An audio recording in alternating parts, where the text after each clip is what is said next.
நாம் இந்த வீடியோவை பார்த்து கொண்டிருக்கிற அனைத்து சகோதர சகோதரிகளுக்கும் என் அன்பான வணக்கம். இன்றைய நாள் உங்களுக்கு சந்தோஷமாகவும் நீங்கள் நினைத்தது அனைத்தும் நிறைவேறட்டும்.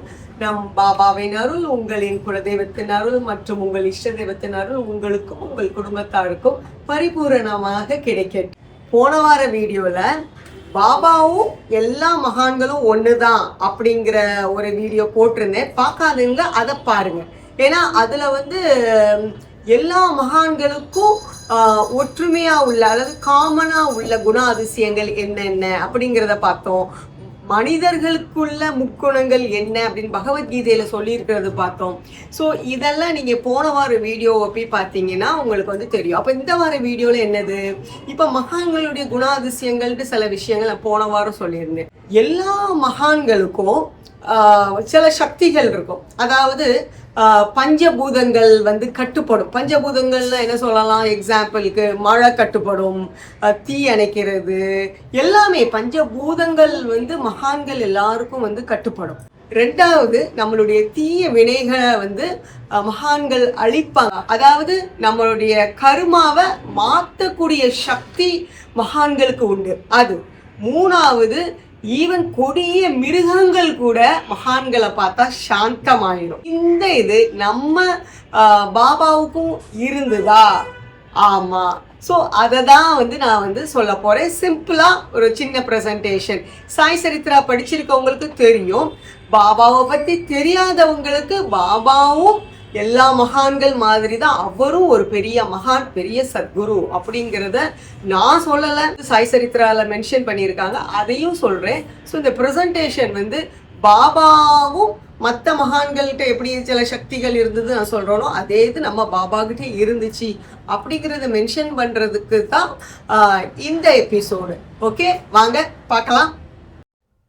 நம்ம சாய்பாபா ஒரு பெரிய ஞானி, ஒரு பெரிய மகானா உருவாக போகிறாரு அப்படிங்கிறது ஷிரடி மக்களுக்கு தெரியாத காலகட்டத்திலேயே, அதாவது அவர் இளைஞராக இருந்த டைமே ஷிரடிக்கு வந்த ஞானி கங்காகீர் மகாராஜ் மற்றும் ஞானி ஆனந்த்நாத் பாபாவை பார்த்து என்ன சொன்னாங்க, ஞானி கங்காகீர் மகாராஜ் ஷிரடி எவ்வளோ புண்ணியம் பண்ணியிருக்கு, இப்படி ஒரு பெரிய அவர் ஒரு பெரிய வைரம் அப்படின்ட்டு சொல்லிட்டு இருந்தார். அப்போ அவர் ஒரு சாதாரணமாக குடத்தில் தண்ணி எடுத்துட்டு செடிக்கு தண்ணி ஊற்றிட்டு இருந்தார். சுவாமி சமர்த்தர் சொன்னேன்ல, அக்கல்கோட்டு சுவாமி, அவருடைய பக்தர் அவர், அந்த ஞானியும் பாபாவை பார்த்து இவர் ஒரு பெரிய வைரம், இதெல்லாம் பின்னால் மக்களுக்கு தெரிய வரும் அப்படின்ட்டு சொன்னார். ஸோ ஞானிகளுக்கு தானே ஞானி தெரியும்.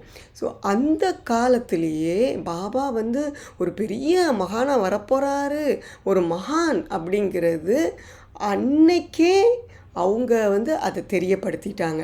ஸோ ஒரு மகான் அப்படிங்கிறது அன்னைக்கே அவர் உருவாயிட்டார். மகான்களுடைய முக்கியமான ஒரு சக்தி என்னது, நான் சொல்லியிருந்தேன்ல, ஃபஸ்ட்டு பாயிண்ட்டு, பஞ்சபூதங்கள் மகான்களுக்கு கட்டுப்படும். நம்ம பாபாவுக்கும் கட்டுப்பட்டுச்சா? ரொம்பவே. இப்போ கூட அது நடக்குது. சாய் சரித்ராவில் மென்ஷன் பண்ணியிருக்காங்க, பாபா மழையை பார்த்து ஏய் நீ நில்லு அப்படிங்கிற மாதிரி சொன்னாலே மழை அங்கே நின்றது.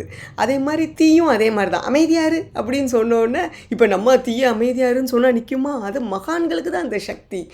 இப்போவும் நீங்கள் பாபாவை ப்ரேயர் பண்ணிங்கன்னா ரொம்ப மழை பெஞ்சு ஏதாவது ஒரு காற்று எதுனாலுமே நீங்கள் பாபாவை வேண்டிட்டு பஞ்சபூதங்கள்கிட்ட நீங்கள் ஒரு ரெக்வஸ்ட் வைங்க. கண்டிப்பாக பாபாவுடைய பக்தராக நம்ம இருக்கிற பட்சத்தில் நம்மளுக்காக பாபா அதை கட்டுப்படுத்துவார். இது இப்போவுமே எனக்கு நிறைய தடவை நடந்திருக்கு. ஸோ ஃபஸ்ட்டு பாயிண்ட்லேயும் பாபா மகான் அப்படிங்கிறது அந்த காலகட்டத்திலையும் ப்ரூவ் பண்ணியிருக்காரு, இப்போவும் ப்ரூவ் பண்ணிக்கிட்டு தான் இருக்கார். மகான்களுடைய முக்கியமான செகண்டு ஒரு சக்தி என்னது, மகான்களால் நம்மளுடைய கர்ம வினைகளை அழிக்க முடியும்னு சொன்னேன். பாபா இதில் ரொம்ப ரொம்ப ஸ்பெஷலைஸ்டு நான் சொல்லலாம். நம்ம ஜாதகங்களில் சொல்லியிருக்கிற விஷயங்கள் அதில் உள்ள வினைகளை அழிக்கிற சக்தி மகான்களுக்கு உண்டு. அது பாபா நிறைய தடவை அந்த காலத்துலேயும் ப்ரூவ் பண்ணியிருக்காரு, இப்போவும் ப்ரூவ் பண்ணிட்டு தான் இருக்கார். நம்மளுக்கு சில நேரம் ஜாதகங்களில் வந்து அது சொல்லிட்டாங்க இது சொல்லிட்டாங்க நம்ம வருத்தப்பட்டுட்டு இருக்கிற டைம்களில் பாபா கிட்ட நம்ம சரணடைஞ்சோம்னா மாற்றவே முடியாத இம்பாசிபிள் திங் சில விஷயங்கள் சில விஷயங்கள் சொல்ல முடியாது. நம்ம கம்ப்ளீட் நம்பிக்கையோட பாபாவை சரணடைஞ்சால் மாற்றவே முடியாத விஷயம் அப்படிங்கிறது ஜாதகத்தில் சொல்லி இருக்கிறத கூட மாத்திர சக்தி நம்ம பாபாவுக்கு உண்டு. பாபா மாற்றியும் காமிச்சிருக்காரு. அப்படி உள்ளதில் தான் ஒரு 3 எக்ஸாம்பிள் என்னெல்லாம் பார்த்தோம்னா, சமாதி மந்திர், இப்போ உள்ள பாபாவுடைய சமாதி மந்திரை கெட்டின புட்டி அவங்களுக்கே ஒரு தடவை ஜோசியர் சொல்லிட்டார், இன்றைக்கி உங்களுக்கு உயிருக்கு ஆபத்துன்ட்டு. பாபா வந்து அவர்கிட்ட சொன்னார், நீ இதெல்லாம் பயப்பட வேண்டாம், தைரியமாக இரு, எப்படி வந்து என்னை வந்து பண்ணோம் சாவு வந்து சொல்லு நீ போய் அப்படின்ட்டு வந்து சொன்னார். அதே மாதிரி அது ஒரு கதைகள்லாம் உண்டு. அன்னைக்கு வந்து அவர் காப்பாற்றப்பட்டார். ஜோசியத்தில் சொல்லியிருந்தது அன்னைக்கு பாபானால் அது தடுக்கப்பட்டுச்சு. இது ஒரு எக்ஸாம்பிள். இதே மாதிரி இந்த 3 இதுவுமே ஜாதகத்தில் சொன்னதை அவர் மாற்றி காமிச்சார். அதுதான் தீர்க்க முடியாத பிரச்சனைகள் இருந்தால் பாபாவை நம்புகிற பட்சத்தில் கண்டிப்பாக அது நடக்கும். அதே மாதிரி இன்னொரு பக்தை சாவித்ரி பாய்ங்கிறவங்க, அவங்க பையனுக்கு வந்து எக்ஸாம் இருந்துச்சு, டாக்டர் எக்ஸாம். ஸோ ஜோசியத்தில் சொல்லிட்டாங்க இந்த வருஷம் அவன் பாஸ் ஆக மாட்டான் அப்படின்னோடனே எக்ஸாமே எழுத வேண்டாம் அப்படின்னு யோசிச்சுட்டு இருந்தது இடத்துல பாபா சொன்னார், என்ன நம்ப சொல்லு, அவனை எழுத சொல்லு, கண்டிப்பாக வெற்றி அடைவான் அப்படின்ட்டு. அதே மாதிரி அவனும் வெற்றி அடைஞ்சான். ஸோ இதில் வந்து நம்பிக்கை தான், நம்ம பாபா மேலே ஃபுல் நம்பிக்கை வைக்கணுங்கிறது தான் முக்கியம். அதே மாதிரி 3rd பாயிண்ட்டு, தாமு அண்ணாங்கிறவங்களுக்கு பிள்ளை இல்லாமல் இருந்துச்சு. அவரே ஜாதகம் பார்த்து தனக்கு பிள்ளை கிடையாதுங்கிறத வந்து சொல்லியிருந்தார். ஸோ பாபா அவருக்கு மாம்பழத்தை கொடுத்து, அதுதான் அதில் வந்து வரும், அகங்காரத்தை ஒளி அப்படிங்கிற மாதிரி வரும். இதை சாப்பிட்டு அது ஒரு சென்டென்ஸ் வந்து வந்திருக்கும். ஸோ தான் என்ற அகங்காரத்தை வந்து இது பண்ணணும். அதாவது தனக்கு ஜாதகம் பார்த்து தானே ஜாதகம் பார்த்து தனக்கு பிள்ளை இல்லை அப்படிங்கிறத மைண்டில் இருந்து எடுத்துடணும். பாபா இருக்கார், நம்மளுக்கு தருவார். ஸோ அந்த ஒரு நம்பிக்கை வைக்கணும் அப்படிங்கிறத தான் அவர் வந்து அந்த பாபா அப்படி சொன்னது. அதை சாப்பிட்டு மரணம் அடையட்டும் அப்படின்னு சொன்னது. மரணம் அடையட்டும் சொன்னது தான் அப்படிங்கிற அகங்காரத்தை. தான்ங்கிற அகங்காரத்தை நான் தான் பார்த்துட்டேனே, கிடையாதே, அப்புறம் எப்படி பிள்ளை வரும் அப்படின்னு நினைக்காம பாபா சொல்லியிருக்காரு, கண்டிப்பாக வரும். அதே மாதிரி தாமானாவும் நம்பினார், அதே மாதிரி அவருக்கு பிள்ளையும் வந்து வந்துச்சுங்கிறது தான் உண்மை. ஸோ இது எல்லாமே நம்மளுக்கு ப்ரூவ் பண்ணுறது பாபா எப்படிப்பட்ட ஒரு மகான்களால் தான் இதை பண்ண முடியும். ஏன்னா மகான்கள் வந்து நம்மளுடைய கர்மாக்களை அவங்க ஏற்றுக்கிறாங்க. அதுக்குத்தான் நம்ம ஒரு மகான்களை பிடிச்சிக்கிடணுங்கிறது. அப்படின்னா நம்மளுடைய சில பிரச்சனைகளுக்கு தீர்வு கண்டிப்பாக வரும்.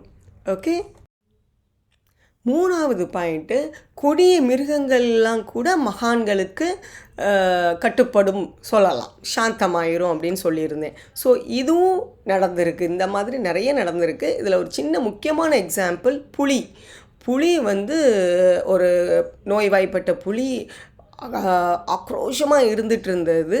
பாபாவுடைய கண்ணை பார்த்த உடனே அப்படியே சாந்தமாகி குனிஞ்சி 3 தடவை, அது ஆக்சுவலாக நோய்வாய்ப்பட்டிருந்ததுனால 3 தடவை அதனுடைய வாலை வந்து தட்டி அப்படியே பாபா முன்னால் வந்து சமாதி அடைஞ்சிட்டு அது. ஸோ அதுதான் பாபாவை பார்த்த உடனே அது சாந்தமாயிட்டு.